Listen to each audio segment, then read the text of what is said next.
Hello, everyone, and welcome to our webinar today with Tonya Snider. We are going to look at becoming a better listener at work. And let me tell you a little bit about Tonya before I turn it over to her. She is the founder and CEO of 10Biz, Inc. She oversees the marketing and strategic development aspects of the firm while also working directly with her clients. She specializes in business strategy, marketing, and project management, and helps organizations grow, streamline, and make significant improvements to their bottom line. She has worked directly in the nonprofit, for-profit, and education sectors and has a passion for all things business, including helping people reach their goals. So coming to you today from probably kind of rainy and thunderstormy North Carolina, I give you Tonya Snider. Thank you. Yes, that is correct. It is rainy and yucky here today, but we have had a week of sunshine and almost 90-degree weather here in western North Carolina. So the rain is welcome actually the last couple of days. Good morning, everyone. Thank you for joining us. Our topic today is become a better listener. And I think we can all agree that in our day-to-day jobs, listening, or our day-to-day lives in general, anyone that we interact with, I think listening is a lost art and something that we all can improve on and we all need to work on a daily basis. Obviously, it's important in the work that we do daily, especially with the people who come in and out our doors and the people that we work side by side with. So we're going to dive in and talk about this. We have a lot to cover today, so let's get started. Our objectives for today, we are going to look at customer contact moments, those moments that we interact. We are also going to identify words, assertive words, but also positive and negative language that comes out. Looking at positive language, using active listening skills to increase understanding, examining the impact of communication from the customer's perspective. So those are some of the things that we're going to go through today. So I'd like to start out with just a simple question and say, in blank number of seconds of contact, a customer forms blank impressions about you and your organization. So if you'd like to comment in the box, I'd like to get an idea of what you think.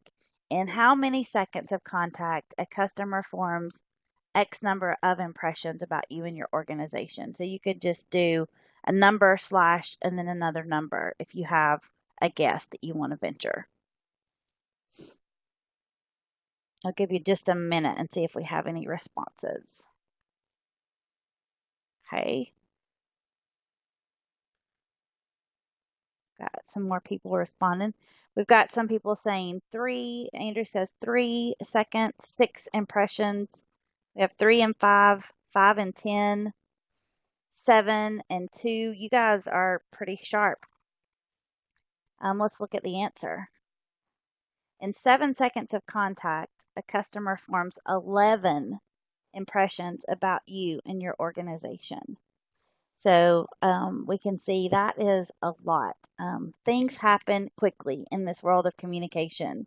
And obviously we haven't probably said a whole lot in 7 seconds, but 11 different impressions have been formed. So in other words, that initial contact, you meet someone, you talk to them for just 7 seconds, and you say, what did you think about this person or this company? And they can shoot off a bunch of different things already. So communication is important, verbal, nonverbal, and all those things that go with it. I want to look at some positive words. And what we're going to do in this presentation is a little bit backwards in the sense that we're going to come at it from the angle of, first, we're going to spend a little bit of time on the front end talking about communication as the speaker, because I want us to analyze it from the angle of the person doing the speaking.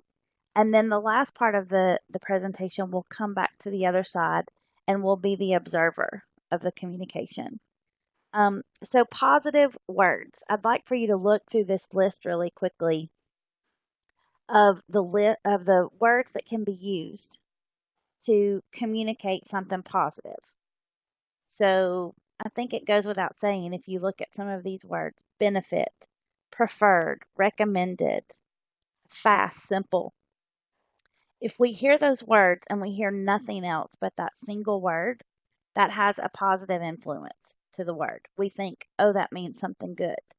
And so it's important for us to think about that, not only as we use the language that we do, but as we hear language from other people, because a lot can be picked up on just from one single word that comes out of someone's mouth. So look through that list again and remember, not only as you're doing the communicating, but especially as you're listening to the person who's speaking. Any of these words are used, it has a positive connotation to it. On the flip side, we'll look at negative words.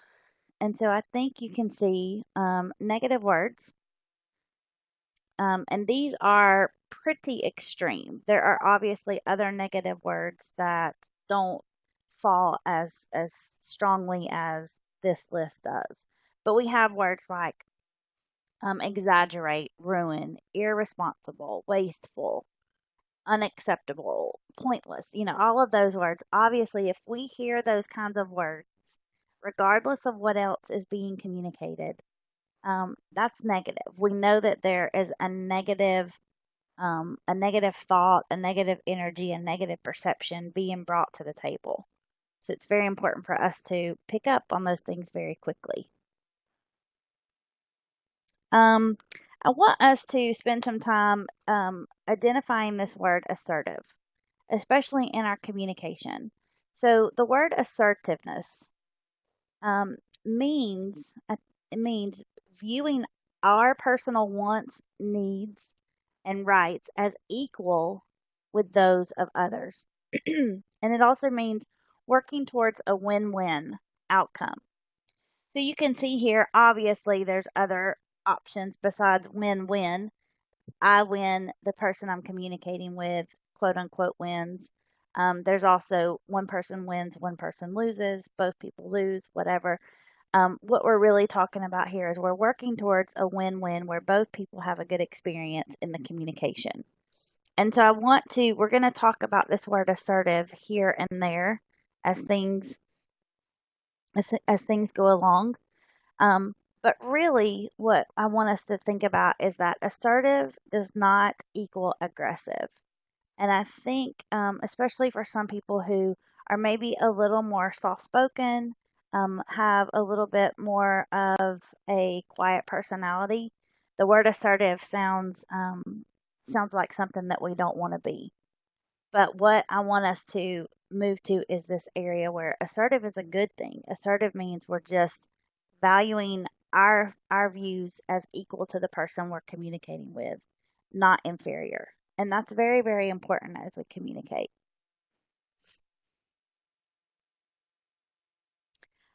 So also with assertiveness, looking at both content, the words, the things that are spoken, and then the nonverbal. So as we look towards this win-win, our opinion, our thoughts, our feelings, our communication should be as important as the person that we're communicating with.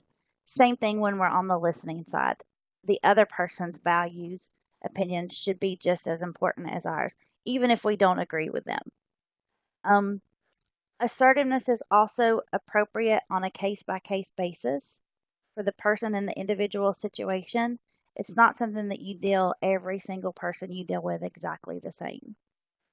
So again, just as a review, assertiveness means everybody's on an equal playing field. That's both when we're doing the communicating, but also when we're doing the listening.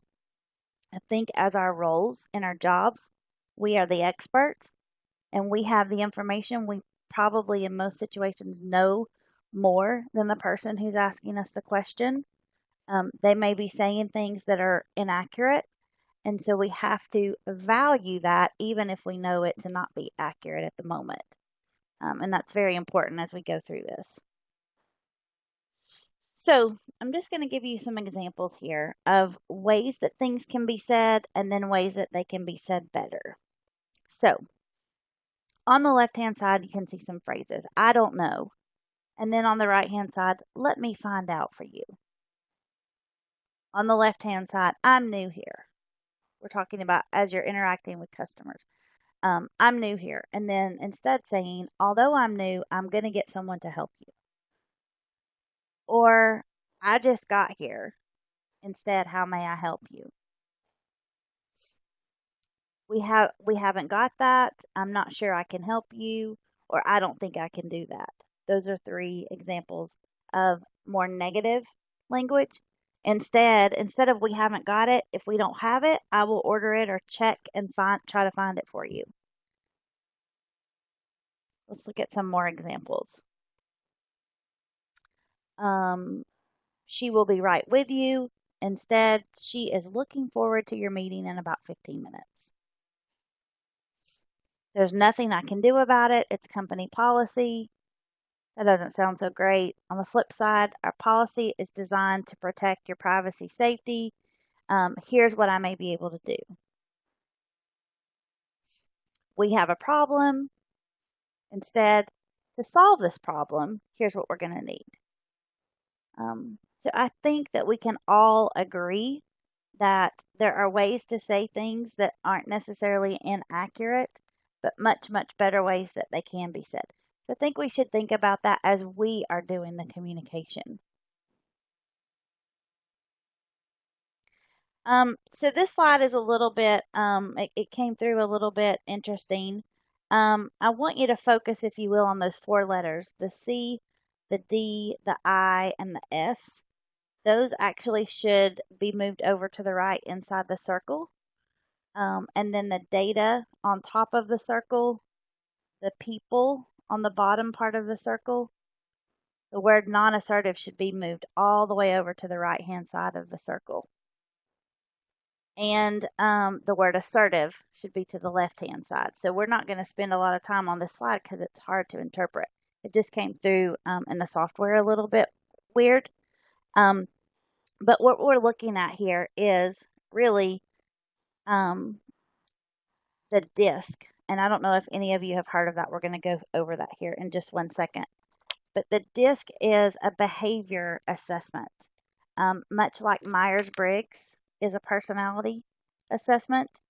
The DISC, the letters, instead of Myers-Briggs, you can be an ENFP or an INTJ or different, you have lots of different personality profiles. The DISC, for those of you that aren't familiar, is a very similar type assessment. It deals more with behaviors than personality, which is very similar but slightly different.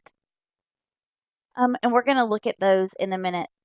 The diagram on the last slide was just to show which personalities are more assertive and less assertive and which ones are more people-driven and more data-driven. But we're going to go through that here in a different way. So looking at this, we're saying it is the responsibility to adapt or flex your style to meet the needs of the caller, the customer, the person that you're dealing with.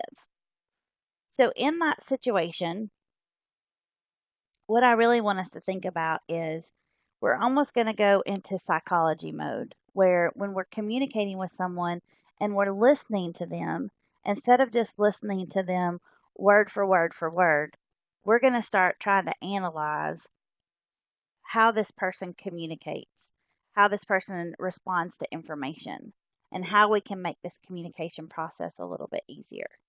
So you can see here again, it's saying you need to adapt or flex your style to meet the style of the person that you're interacting with. So you may be very numbers driven, very data driven in the information that you need to process. But someone else may be very sort of emotional or very talkative. And we can't drive numbers at people who don't process numbers. So in our jobs, if we can listen and pick up on the style of the individual, then we can communicate better. So let's look a little bit more. I told you that we have 4 letters in the DISC profile, the behavior assessment. The D actually stands for dominance, which sounds a little harsh. It's not exactly that, but that's what it stands for, dominance. These people have a swift reaction. So they're able to react quickly. They're able to make decisions. They like to control situations.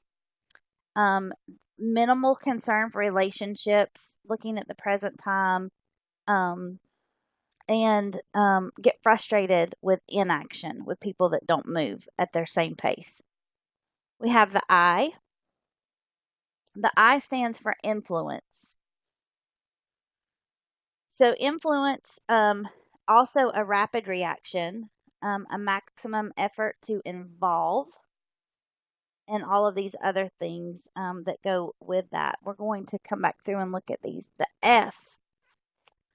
Um, S is important as well. The S stands for steady. So steady people have an unhurried reaction, and their maximum effort is to relate to others, relate to the information. And then we have C, which stands for conscientious. And conscientious people have slow reactions, and they like to organize their thoughts and all of the information presented. So, in essence, here again, what we're saying is your D people, they like to focus on getting results. They can be very blunt in their communication and they get straight to the point. Your I people are your influencers. They like to persuade people. They like openness. They like relationships. They're typically very enthusiastic, optimistic. They don't like being ignored. Your S, again, your steady. They really place a lot of emphasis on dependability and sincerity. They don't like to be rushed. They're very calm. And then lastly, again, your C, they're very focused on accuracy, quality. They want all the details before they can make a decision. They don't like to be wrong. And so I give you all this information because what I'd like is for, as you start interacting with people, I'd like for you to start thinking, I wonder if this person is more of a C. And they need all the information. They need the details. They're not going to make a decision right this minute. They may come back an hour from now with a decision. Or if you're dealing with the other extreme, a D, somebody who, okay, let's get to it. Let's get direct. Let's get to the point. I'm done. Let's move on. Because you can see in a customer service type atmosphere or perspective why that would matter to the customer and why that would be important. I give this example to a lot of people and I say, imagine, if you will, dealing with your mother and your father. And that, of course, is a stereotypical example, and that may not deal in your specific situation. But I think in a lot of situations, we can agree mothers and fathers process information differently sometimes. So I always say, pretend that you went out car shopping for your parents. And you would probably come back and you would explain the car differently to your dad than you would to your mom. Um, or and if again, not taken literally, if your dad and your mom aren't don't fit this example, just think of two people that you know that have that difference in their personality or their behavior and how you would go about describing something like that to them differently. You would, because they probably process information very differently. If we would just listen a little bit better to some of the things that they say and some of the words that they use, then we would probably know a little bit better how we could communicate with them. So, I'll give you an example of a D, an I, an S, and a C, their experience with riding on the elevator, just to kind of drill it home. A D person is going to walk up get on, push the button, close the door. No thought, no involvement, no interaction with anything, just there's something to be done, let's get it done. I need to get up, let's go. The I person is going to let others in first. They're going to be the one standing there saying, oh, there's one room for one more. They're going to see the person running down the hallway, running with their luggage and say, okay, we'll wait on you, no problem. That's your I person. Your S person is going to wait in line, wait behind everyone else, wait until it's a very comfortable and logical decision to move forward. They don't want to be the one who's jumping on the elevator when the door might be shutting. They don't want to get on the elevator if too many other people are going to get on. So they're going to kind of wait in line, wait for their turn, and stand back until it makes really, really good sense. And then the C person is going to be standing back, counting the number of people, making sure that there's not too many people, that the elevator is not going to sink, and making sure that everybody's good to go. So, with that said, I'd like for you to initially self assess. I know that this is very limited information.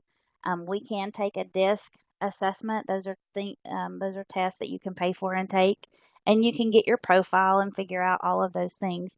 But it's also somewhat safe to self identify with the characteristics that we've mentioned already, and you can see, okay, which one of these categories, maybe what if I had to sort of quantify myself and put myself in one position, which one of these buckets would I go in, knowing that we all have a little bit of everything.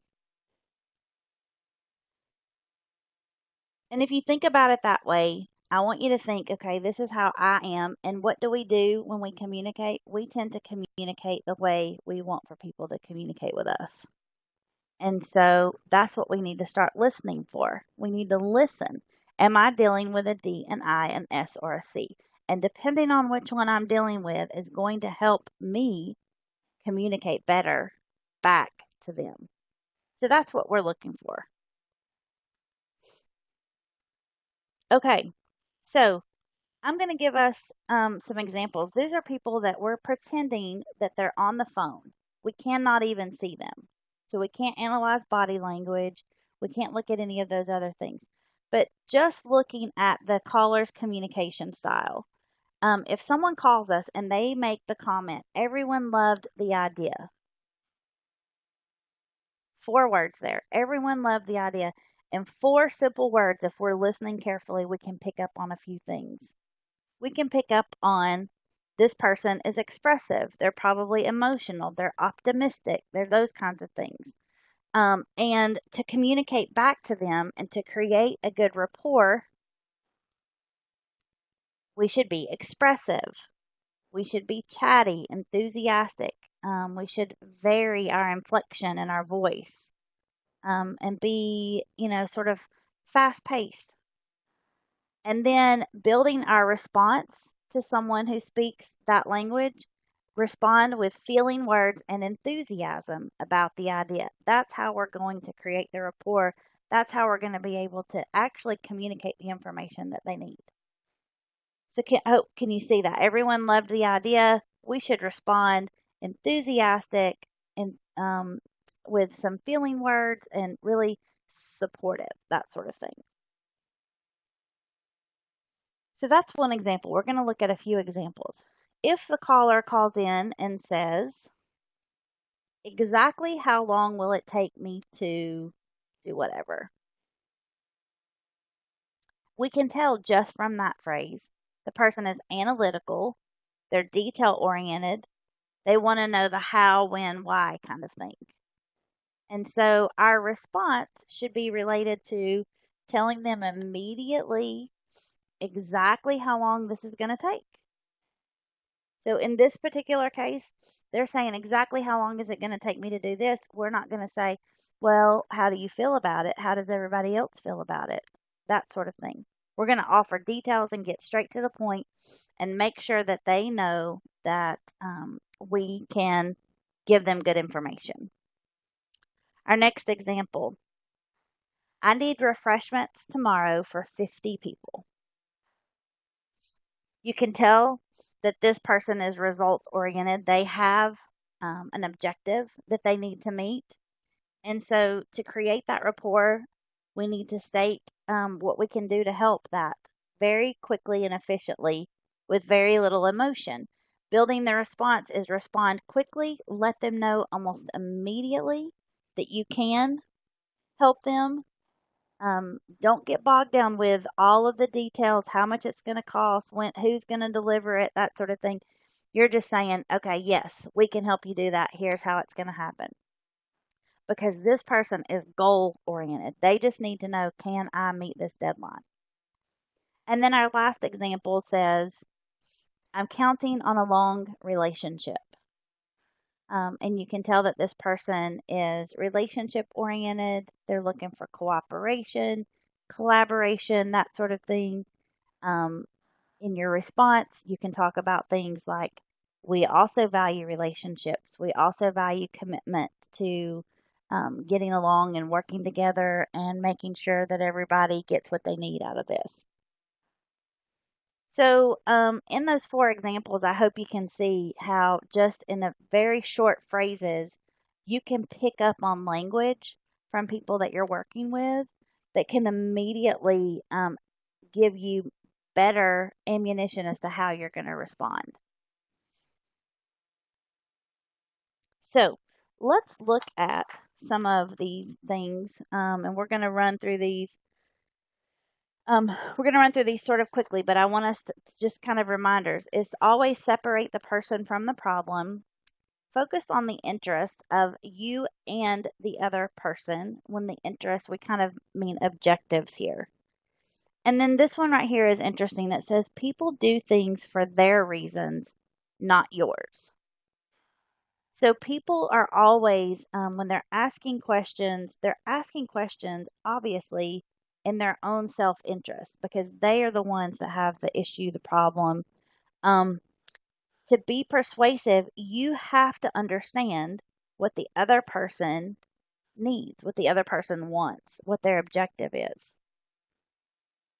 So learn to think like an observer who can, we always say, wish I'd been a fly on the wall in that conversation. Sometimes you should try to imagine yourself, let me step back, let me be the fly on the wall and watch my own conversation. What is this person actually trying to get from me? And how can I communicate with them better to get them what they need? Sometimes if we can just step back from the situation, we can get a lot more. And here's a great question. I think if we were to analyze this, do you let people finish what they're trying to say before you speak? And I think many people are guilty of not letting people finish what they're trying to say before we speak. We're all very rushed, typically, very busy, lots of things going on, distracted sometimes. So sometimes it seems like it's more efficient and better just to hurry people up and finish their sentences for them. Obviously, I think if we're going with the title, Becoming a Better Listener, that's Poor Listening 101. So we should try to pay attention to that. Some really good questions here. A self-check. Can you listen non-judgmentally even if you do not like the person who's talking? Ooh, big question. That's a hard one. Can you listen non-judgmentally even if you do not like the person who's talking? That's a hard one to do. Next question. Can you listen fully even though you think you know what the person is about to say? That is also very difficult because many times we think we know what someone's going to say and we're already figuring out how we can solve it. Do you stop what you're doing and give full attention when listening? That is so important. If you could do one thing to be a better listener, this would be it. Stop what you're doing, give the person your full attention. And you would be surprised if you go through your day-to-day life, you could do this test for one day. Just walk around talking to people, whether it's in the grocery store or at work or your child's teacher, and try to see how many times somebody stops what they're doing, looks at you, and listens. It's very rare, and it's very important if we're going to be a better listener. If a person hesitates in the conversation, do you try to encourage them or give them space to finish their thought, or do you jump in and start your reply? And then lastly, do you listen fully, regardless of the speaker's manner of speaking? So if their grammar is off, if their choice of words is colorful or just seems, something like you would not use, maybe their level of intellect or their level of knowledge isn't the same. Do you listen fully, even if you may not agree with or not understand exactly everything that they're trying to say? So, those are some good questions. I want you all to think about those as you practice your listening. Um, Plan to listen. This sounds silly, but as you engage in conversations, you need to remind yourself, okay, this person's coming to ask me a question. I'm going to plan to listen to them. And if I'm dealing with a customer or someone, maybe I'm going to try to listen to the question they ask me, but I'm also going to give myself an objective. I'm going to pick up one other tidbit about this person that I can use in the future. That sort of thing. Blocking out internal and external distractions. That means external distractions are very obvious. It's maybe a TV in the background. Maybe it's a couple in an argument in the background that we're trying to watch that and we're trying to talk to the person that's in front of us. All those different things. Maybe it's I'm on the phone and I'm looking at my computer screen reading my email, whatever it is. Blocking out external distractions, but also internal distractions, which I think for many people is very difficult.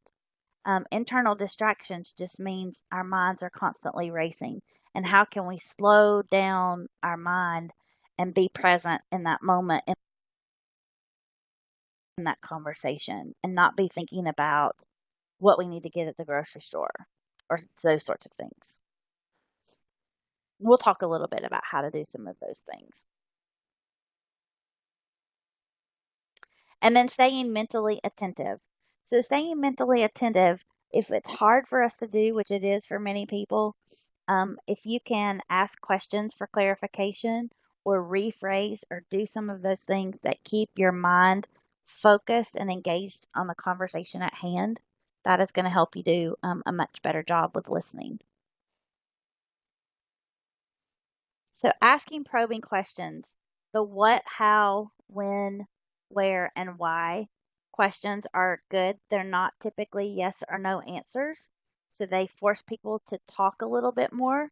And when we ask people to talk a little bit more, it gives us the opportunity to listen more. And when we have more to listen to, there's more data, there's more information for us to process, which is then going to allow us to provide a better response, provide better information back.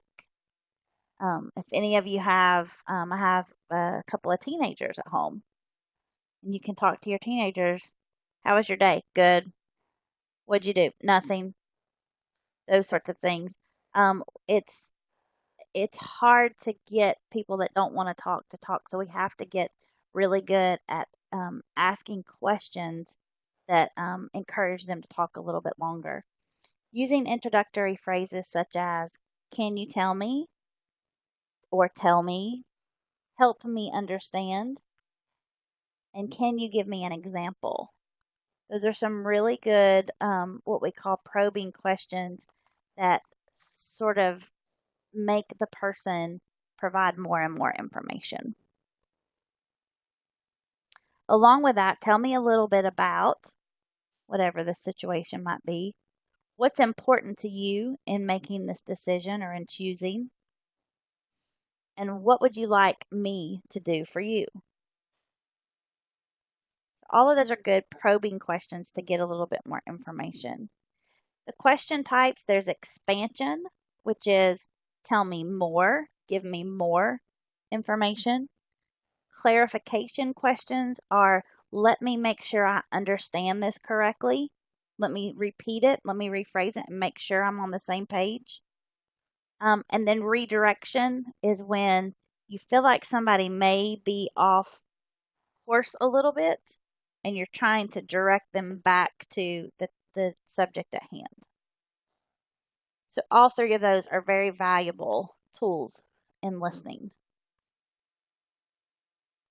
So we're going to run through 10 steps for effective listening. And we're going to run through these pretty quickly because I think all of these are going to be just reminders for you. I don't think anything is going to be earth-shattering information here, but very, very good reminders if we focus on listening, because people don't focus on listening very often.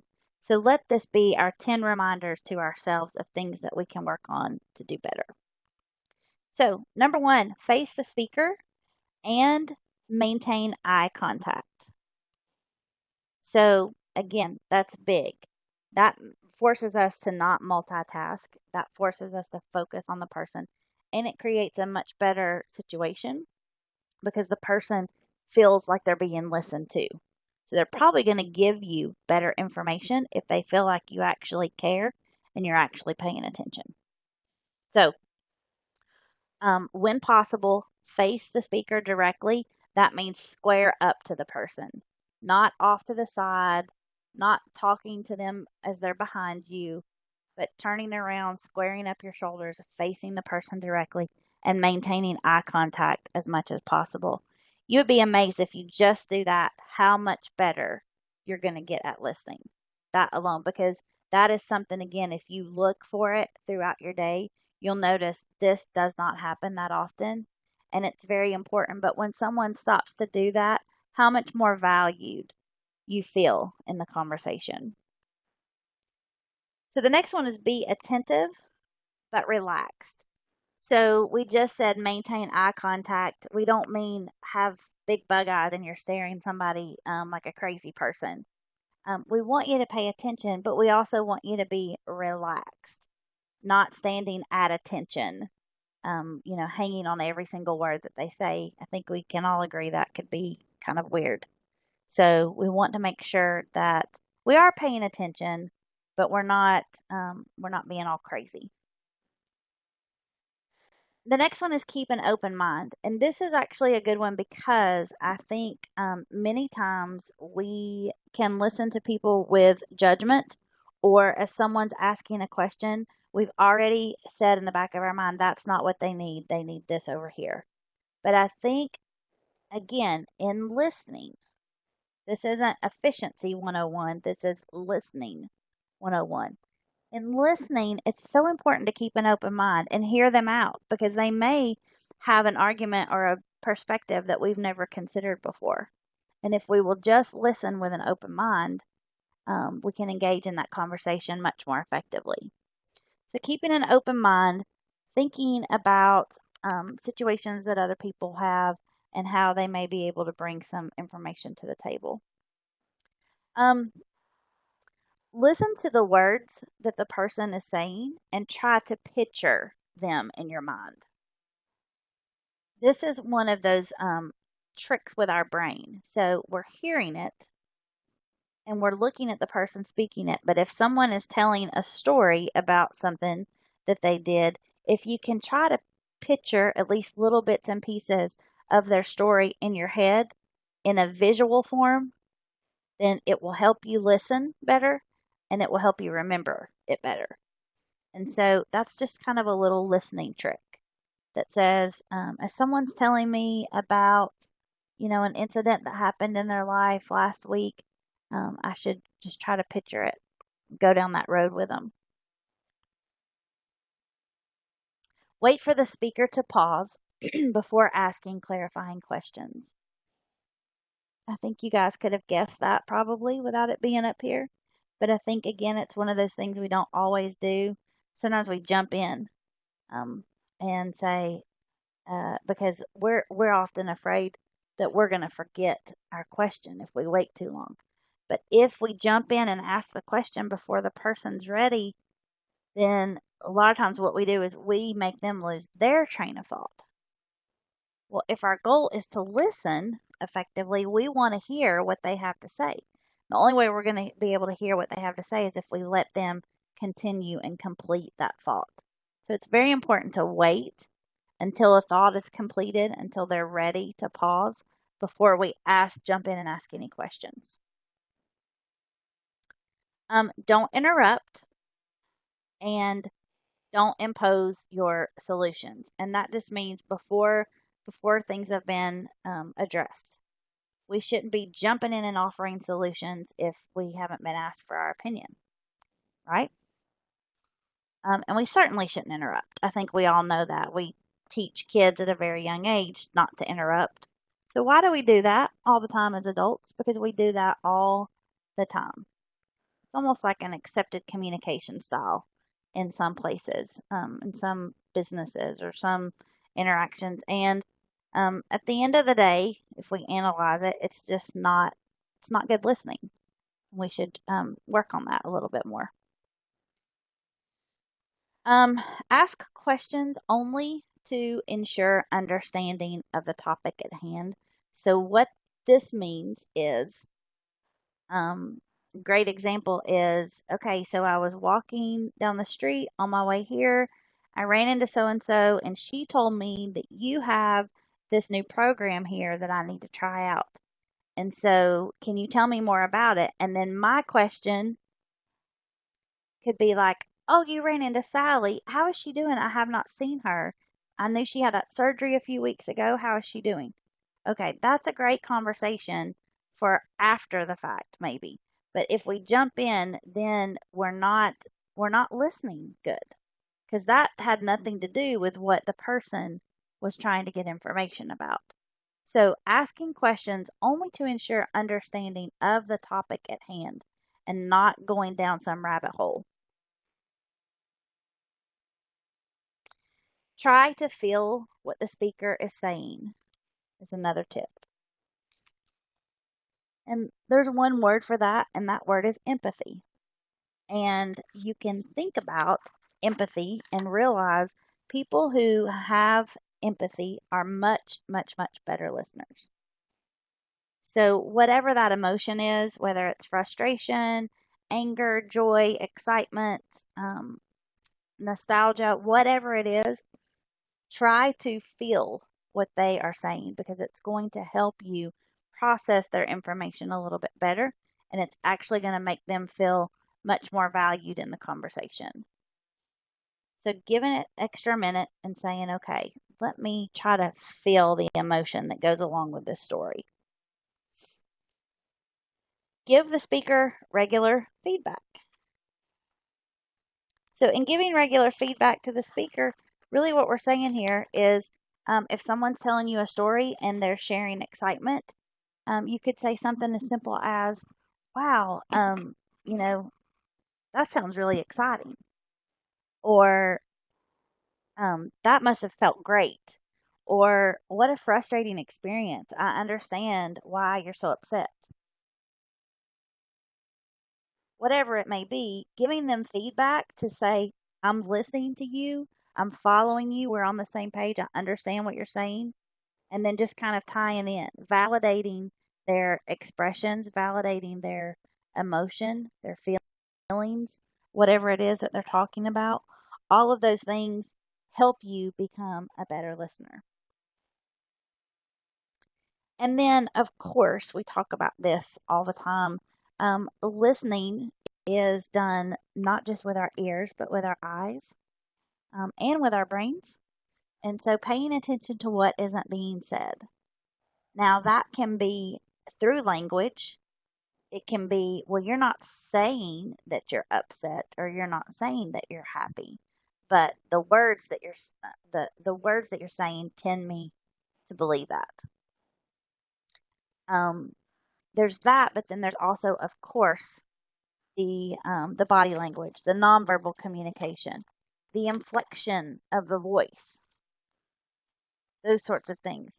All of those are so important, but you can detect lots of different things going on in a situation or in a conversation without them ever being said, Remember that when you're listening, the words really only convey a fraction of the message. So it's also very important to think about that as we're involved in this communication.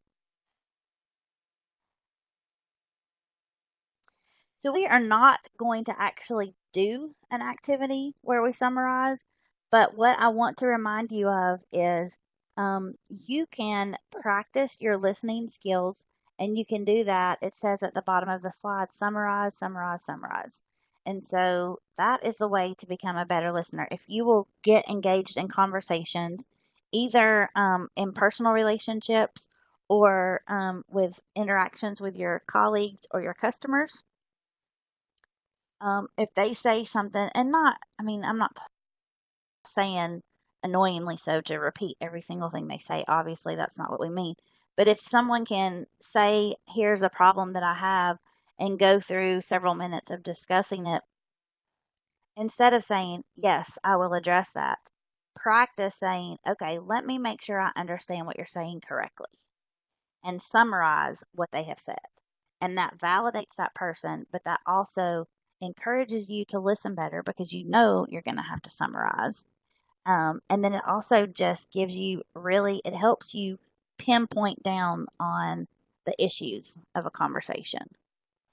So practice summarizing, especially if somebody comes to you with details or information or kind of a book on something. You can say, okay, let me make sure I got this right. Let me make sure I understand this correctly. That is going to help you improve your listening skills tremendously. So I want us to remember a couple of things. I'm going to kind of summarize this up with 4 major points here. That listening is a skill. So listen completely first. Just by listening, you make people feel valued. So before you do anything else, before you plan your response, before you do all these other things, just listen. If you listen completely, you're going to have a better understanding. Your response is going to be better crafted, and the person you're talking to is going to feel much more valued. Secondly, defer judgment and listen for feelings and facts. So sometimes people are saying one thing, but the facts and the emotion that's tied to it doesn't really add up with the judgment that they're placing on that situation. So if someone says, that's the worst restaurant I've ever been to in my life, and then they start telling you the facts of the situation, and you realize, how many times have you ever done this, and you start thinking about, well, that doesn't sound that terrible to me. So don't just take, that's the worst restaurant I've been to in my life. That's not the information that you want to tack onto. You want to defer the judgment part of what they're saying, and you want to listen for the information so that you can process and make your own judgment on the information. It's very important when we're listening. Realize that listening is a full-time job. It's very, very hard to listen. And if we make that as a priority or an objective, I think we're going to realize that it takes a lot of effort, a lot of time, and a lot of energy.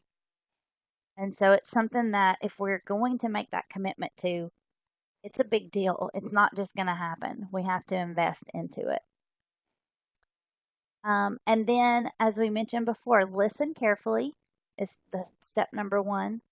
Step number 2, give feedback. And step number 3, ask for confirmation. So that's our process. Listen, then give feedback, and then ask for confirmation.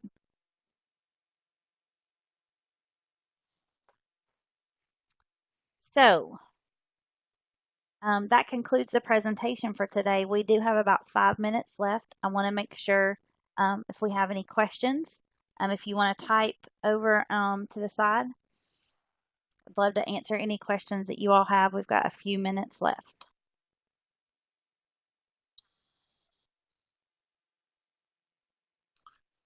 Tanya, thanks. One of the, I think, challenges that I see um, in listening, and I go back to Dr. Covey when he talks about seeking first to understand and then to be understood. Hmm. And I've just found it to be so helpful, especially when I don't agree with someone, because it's real easy just to judge them or dismiss them in that type of thing. Is that something that you've taught as well, or you found to be true? Is just try to understand them, even if you don't agree? Oh yeah, 100%. I think that's one of the hardest things that we've talked about in the presentation is when you don't agree with someone, it's very easy to dismiss and move on, or even to try to force your opinion or your judgment on the situation.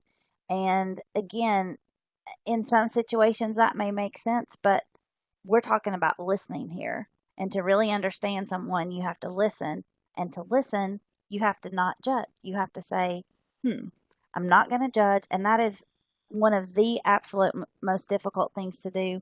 I think people can probably agree with that. But absolutely, I mean, when someone is saying something that we don't necessarily agree with, it's so hard to sit back and um, not only not speak, but actually listen to say, because that's one of our tips, keep an open mind. And to keep an open mind, that means don't judge, listen, listen, listen. And I can tell you in exercises that you can do with people, if you force people to listen with an open mind, um, many, many times they will get something out of that that they never expected. And I find it interesting, especially, I do a lot of customer service work, that just how many times the customer just wants to feel like you're listening to them, and how that Absolutely. remedies so many of the situations, just by practicing that skill. I saw Marlon typed in there that he said finds disc to be fascinating, would love to see more information about this subject, maybe in a further webinar. So that could be something, maybe, Tanya, for us to look at for you in doing so, and seeing about that. I have taken the disc, and so I am very familiar. Actually, there are many different assessments within the disc family, Hmm. but am very aware of that tool. And to me, it kind of all ties back into just really understanding the style of the person that is talking to you, and then adapting to that style. Kind of like you talked about. If you've got somebody that, is more enthusiastic or is just more to the point or whatever it is, it's then just putting it together. It looks like there's a question from Pamela. Go ahead and take it, Tanya. Okay. The question, where can I find more information about statistics that were mentioned, the 7 seconds of contact and 11 impressions? Um, it's a good question, Pamela, because I have got some of this data that I've pulled from lots of different areas. I was trying to think of a different statistic. Um, so don't quote me on this one, but if you go online, you can um, you can just do a search, and of course you have to find um, some credible searches, as you library community people know. Um, but there's lots of information on this kind of thing. I have another piece of information that I use in a presentation that talks about the attention span. I think the attention span of the average person is now 8 seconds, which is actually less than a goldfish. So that's such an interesting piece of data. Pamela, to answer your question, I don't know specifically where that data came from because I'm always doing research. But I can dig that out and figure out where that information is. But there's lots and lots of information online about some of these statistics that really are kind of mind blowing when we talk about customer service, perceptions, communication, all those different things. Tanya, I did a search while you were talking, and I actually found two sources that talk about this. They call it a 7-Eleven rule. And let me type in, there's one of them, and Perfect. then let me grab the second one really quick here.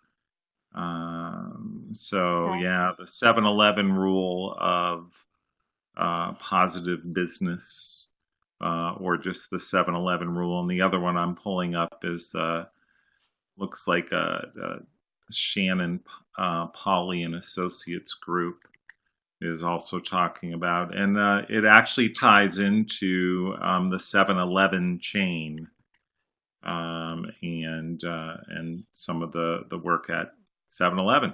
Interesting. All right, let's see if there are any other questions. If you have any other questions, go ahead and put them in. I see some thank yous coming in. And let's see. Oh, Audrey, yes, the recording will be available through the Florida Library Webinars.org site, and you'll be able to get that as soon as next week. So please look for that. And Tonya, thanks so much for your program. We appreciate having you on again. And everyone, thank you for being with us today. And certainly, you know, the challenge of listening skills will continue after you leave today. So look at some of the things that Tonya talked about today, and see how you can put those into play, and not only improve your listening skills at work, but at home and everywhere in life. Have a great day, everybody.